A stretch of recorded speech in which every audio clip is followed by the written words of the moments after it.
क्या आपके साथ भी ऐसी सिचुएशंस होती है where you spend the entire night preparing for that one presentation, but in that moment you fumbled because you became nervous?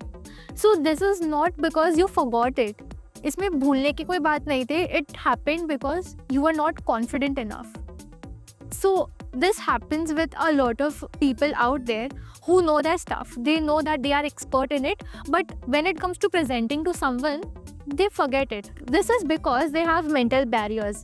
It's right here. Everything that you know, everything that you can do is right here in your brain. So today we are going to crack the confidence code, and this is going to help you create your image, your visibility in your corporate settings. So let's dive into it.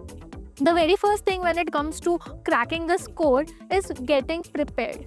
Now, getting prepared is not getting your presentations ready, all the graphics and everything. No, the preparation starts with you. The first thing is to be mentally prepared. So when you're going to present, you need to practice. Practice whatever you are going to say. Do a mock setting where you're just enacting as if you're presenting something to someone. Get ready to be questioned.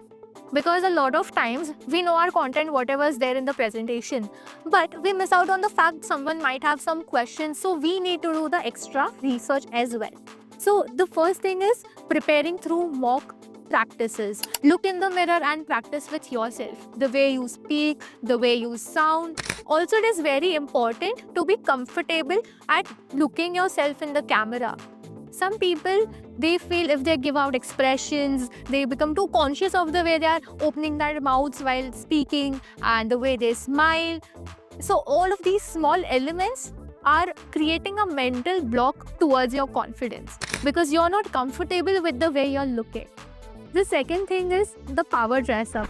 This concept these days is not working a lot out there, and a lot of Gen Zs are coming up in casuals, and they are not coming up in the formal dresses.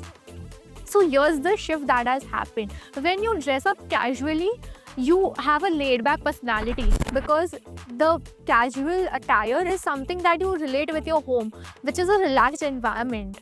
There you can be in your own space and everything. But when you come to the office, you're in a professional mode. Here you have to be proactive, you have to be responsible, you have to be active. So if you're going to gym, you wear the gym wear. When you're going to some outing and parties, you wear the sequin dress and you wear the black leather jackets and everything. So why not in the office you go into a formal attire? Because when you wear formal attire, you can look at a lot of businessmen who in this day wear business suits. They wear 3-layered suits, 4-layered suits. Why is it? It is not only for fashion. Because imagine, you're looking at them. You look at a lot of CEOs like Ratan Tata ji, who was there. You look at even Amitabh Bachchan. If you look at him, the way he dresses, the way they come outside, they have an aura around them. So it gives an image of professionalism. So if you are going for a meeting, try for that one day that you wear an professional attire. It will give you a sort of powerful image. Because when you're standing out there wearing a formal attire, it will make you first of all stand out from the crowd. So that gives you an authority in that room over that concept that you're going to explain and over the idea that's going to be present. So you need to create a different aura for that moment of the day. So you need to dress a little bit separate than you usually do. For ladies, it is very important that you groom yourself extra that day. It's not only about the makeup, it's also about the skincare that you do, the way that you smile and come to the office. You need to be energetic. You cannot look very tired because that will become very monotonous during the meeting. If you're doing a presentation and I be like, this is what the reports are and we did 50% more than the last quarter. If this is my energy, no one in the boardroom is going to listen to me. And it is not because I am not saying anything that's relevant. It's plainly because the way I am presenting it. Now, the same instance, if I go ahead and say, this is what we have done and this is what we have achieved. We have achieved 50% more. The way I emphasize, the way my voice changes, each and everything matters. So if I look confident, I will the confidence is not only a feeling. I feel confident showing up in the meetings, I feel confident to talk, but it is not showing, then how will the other person know that you are really confident enough to own it? So that's the second thing. The third thing is your stance. So the way you stand is you have to be like grounded to your feet. You need to have your shoulders back. You cannot slouch, which is why women's like models, they wear high heels. It gives them that confidence that they are standing tall. Their shoulders are straight and back. So if you're standing like this, it gives you a sort of power that, okay, I know what I am doing. It gives you a purpose because you are standing with a purpose. If you are standing normally, it's like, oh, let's have a casual conversation, because that is your usual way of standing and that is how you talk to people. But when you're presenting, you have a responsibility. You are in a state of authority where you are informing people, telling people and sharing your knowledge with them. So that's the difference, and these are the 3 simple tricks that you can use to crack your confidence code.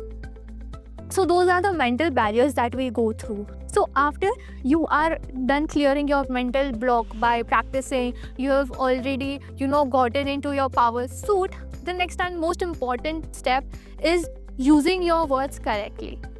A lot of times that happens with a lot of females is, I think we should do this.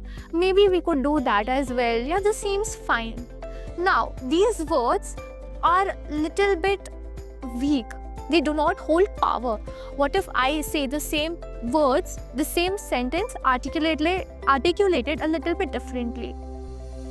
Based on what I've read so far, this is what we should be doing. This is the other alternative that we could do. This is an alternative approach we can take. So when you talk about yourself with the I and follow it up with powerful words like I believe, I've read, and I have come across. So these will give you a research-backed answer and also help the other person understand that you are saying with not only just a thought, but there's some process behind it. So this will help you stand out from the other people.